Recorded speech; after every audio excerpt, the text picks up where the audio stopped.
Hello students, welcome to my YouTube channel.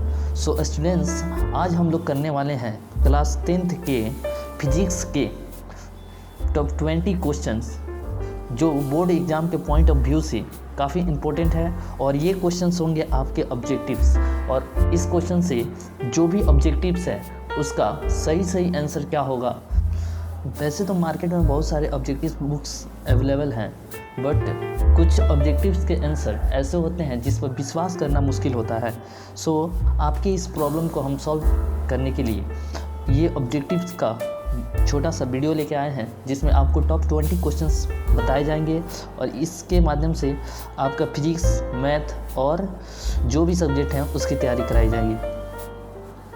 तो चलिए शुरू करते हैं, ठीक है।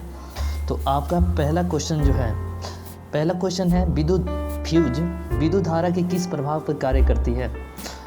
विद्युत फ्यूज विद्युत धारा के किस प्रभाव पर कार्य करती है, तो ये आपका आंसर होगा विद्युत धारा के ऊष्मीय प्रभाव पर। आपके बहुत सारे बुक में दिया हुआ है, इनमें से कोई नहीं, या रासायनिक या चुंबकीय गलत दिया हुआ है, लेकिन इसका सही आंसर होगा विद्युत धारा। जो विद्युत फ्यूज है विद्युत धारा के ऊष्मीय प्रभाव पर कार्य करती है। नेक्स्ट क्वेश्चन है कुंडली का प्रतिरोध ज्ञात करने के लिए सूत्र है। तो देखिए, ओम के नियम से आप जानते हैं प्रतिरोध का जो फार्मूला होता है R = V/I होता है, ठीक है। तो इसका सही आंसर क्या होगा, तो इसका सही आंसर होगा ऑप्शन सी, ठीक है, R = V/I। नेक्स्ट क्वेश्चन है डायनेमो से किस प्रकार की धारा प्राप्त होती है। डायनेमो से किस प्रकार की धारा प्राप्त होती है, तो इसका सही आंसर होगा दिष्ट धारा। प्रत्यावर्ती धारा नहीं मारना है, दिष्ट धारा होगा, डीसी करंट प्राप्त होता है डायनेमो से। नेक्स्ट क्वेश्चन है किसी माध्यम का अपवर्तनांक म्यू का मान होता है। तो किसी भी माध्यम का अपवर्तनांक जो होता है sin/sin होता है। sin/sin के अनुपात को क्या कहते हैं, माध्यम का अपवर्तनांक कहते हैं। तो इसका सही आंसर होगा sin/sin। इसका सही आंसर हो जाएगा आपका, इसमें ऑप्शन गलती दिया हुआ है, इसका सही आंसर होगा sin I/sin R, ठीक है। इसमें ऑप्शन गलती दिया हुआ है, यहाँ पे R होना चाहिए, ठीक है। इसका सही आंसर होगा बी, ठीक है। दाढ़ी बनाने के लिए कौन से दर्पण उपयुक्त है। तो दाढ़ी बनाने के लिए सबसे उपयुक्त दर्पण होता है अवतल दर्पण। सही आंसर होगा सी। 6 नंबर जो क्वेश्चन है स्पेक्ट्रम में किस रंग के किरण का झुकाव अधिक होता है। स्पेक्ट्रम में आप देखिएगा तो किस रंग का झुकाव जो होता है सबसे अधिक होता है, तो ऑप्शन डी बैगनी रंग, यानी बैगनी रंग का झुकाव सबसे अधिक होता है और सबसे कम होता है लाल रंग का, ठीक है। तो नेक्स्ट क्वेश्चन है आवेश का एसआई मात्रक क्या है। ये काफ़ी आसान क्वेश्चन है। आवेश का एसआई मात्रक क्या है, तो आवेश का एसआई मात्रक क्या होता है, कूलाम होता है, ठीक है। आवेश का एसआई मात्रक कूलाम होता है। नेक्स्ट क्वेश्चन है 1 ओम तथा 2 ओम के प्रतिरोध को श्रेणी क्रम में 6 वोल्ट की बैटरी जोड़ने पर परिपथ में धारा का मान होगा। यानी 1 ओम और 2 ओम के प्रतिरोध को श्रेणी क्रम में अगर जोड़ा जाए, उसके साथ 6 वोल्ट का बैटरी जोड़ा जाए, तो धारा का मान क्या होगा। तो ओम के नियम से हम जानते हैं I जो फार्मूला होता है, I जानते हैं क्या होता है, I होता है V/R, ठीक है। तो यहाँ तो वोल्ट पता है कितना है, 6 वोल्ट है। और यहाँ पे आपका प्रतिरोध क्या है, तो प्रतिरोध यहाँ पे 2 दिया हुआ है। तो प्रतिरोध के लिए अगर श्रेणी क्रम में जोड़ते हैं तो R होता है कि R1 + R2, ठीक है। दोनों प्रतिरोध को यहाँ पे जोड़ लेंगे, ठीक है। दोनों प्रतिरोध को अगर जोड़ेंगे तो यहाँ पे होगा 2 ओम और 1 ओम कितना हो जाएगा, 3 ओम हो जाएगा। तो 3 से अगर डिवाइड कर देंगे इसमें तो कितना आएगा, 2 आएगा। धारा का जो मात्रक होता है एम्पियर होता है, ठीक है। तो इसका सही आंसर होगा 2 एम्पियर। तो इसका सही आंसर होगा 2 एम्पियर। नेक्स्ट क्वेश्चन है ओम के नियम का गणितीय रूप है। तो ओम के नियम का गणितीय रूप होता है आपका V = IR। ओम के नियम का गणितीय रूप होता है V = IR, लेकिन I के टर्म में दिया हुआ है, तो I के साथ यहाँ R मल्टीप्लाई है, उधर जाएगा तो क्या हो जाएगा, डिवाइड हो गया। तो I मिलेगा आपको V/R। तो इसका सही आंसर आपका हो जाएगा option B, I = V/R। Next question किस दर्पण से वस्तु का बड़ा प्रतिबिंब बनता है। आपका नेक्स्ट क्वेश्चन है किस वस्तु से वस्तु का बड़ा प्रतिबिंब बनता है, तो वस्तु का बड़ा जो प्रतिबिंब बनता है अवतल दर्पण से बनता है। सही आंसर होगा अवतल दर्पण। तो गाइस आज के लिए इतना ही, थैंक यू। नेक्स्ट क्वेश्चन है 2 डायोप्टर क्षमता वाले लेंस का फोकसांतर होता है। तो यहाँ P इक्वल टू दे दिया हुआ है, सॉरी रुकिएगा, P इक्वल टू पहले से पता है 2 डायोप्टर है, तो यहाँ फोकसांतर बताना है, फोकसांतर यानी F बताना है। तो F के लिए फार्मूला होता है, अगर सेंटीमीटर में दिया हुआ तो होगा 100/P, और यहाँ पे 100 का 100 हो जाएगा, और P का वैल्यू 2 दिया है, तो 2 से डिवाइड करेंगे तो कितना मिल जाएगा 50 सेंटीमीटर। तो ऑप्शन डी जो है इसका सही आंसर होगा।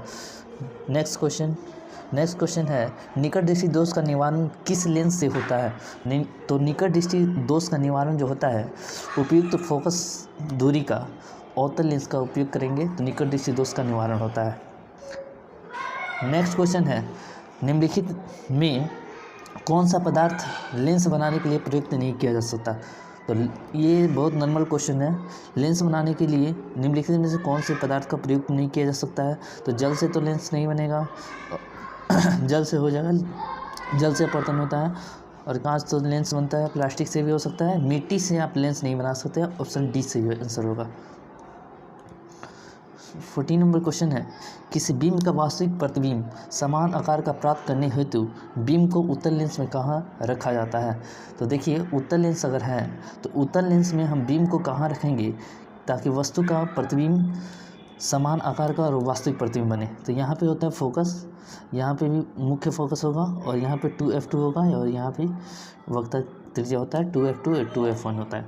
तो वस्तु को अगर वक्ता केंद्र पर रखा जाता है तो वस्तु का जो प्रतिबिंब होता है वस्तु के साइज का बनता है। तो इसका सही आंसर होगा ऑप्शन बी। ठीक है, नेक्स्ट क्वेश्चन होगा सामान्य दृष्टि के वयस्क के लिए स्पष्ट दर्शन की अल्पतम दूरी होती है। मतलब कोई सामान्य नेत्र का कोई व्यक्ति है तो उसका स्पष्ट दृष्टि की अल्पतम दूरी क्या होती है। तो आप पढ़े होंगे अल्पतम दूरी होता है 25 सेंटीमीटर।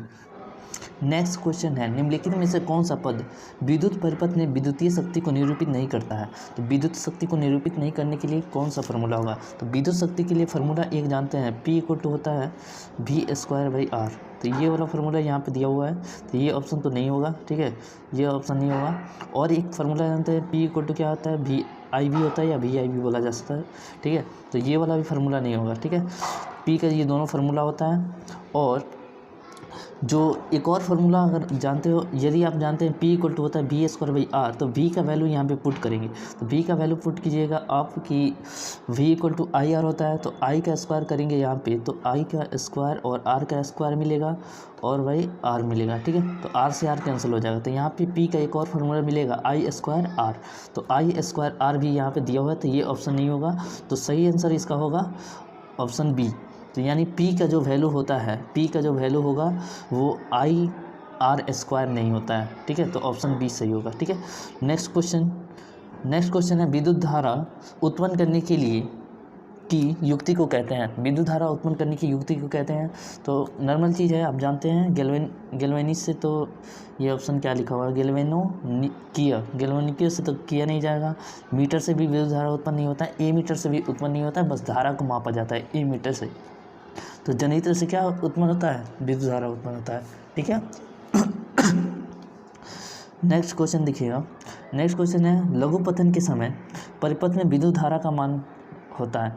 तो लघुपतन जब भी होता है तो धारा का मान एकाएक बढ़ जाता है। ठीक है, तो इसका सही आंसर ऑप्शन ए नहीं होगा, ऑप्शन बी भी नहीं होगा, ऑप्शन सी होगा, बहुत अधिक बढ़ जाता है। ठीक है, नेक्स्ट क्वेश्चन प्लालेन की टोपी और एवोनार्डो की छड़ के साथ रगड़ने पर छड़ पर उत्पन्न आवेश कागज के कतरन को क्या करेगा, आकर्षित करता है, प्रतिकर्षित करता है, या कोई आकर्षण प्रतिकर्षण नहीं होता, इनमें से कोई नहीं। तो सही ऑप्शन बताना है।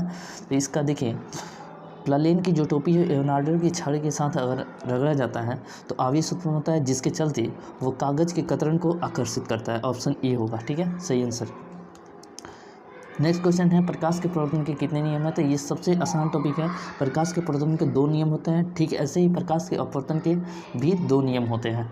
तो आज के लिए इतना ही। इसका पार्ट 2 बहुत जल्द आने वाला है। वीडियो को लाइक करें, सब्सक्राइब करें और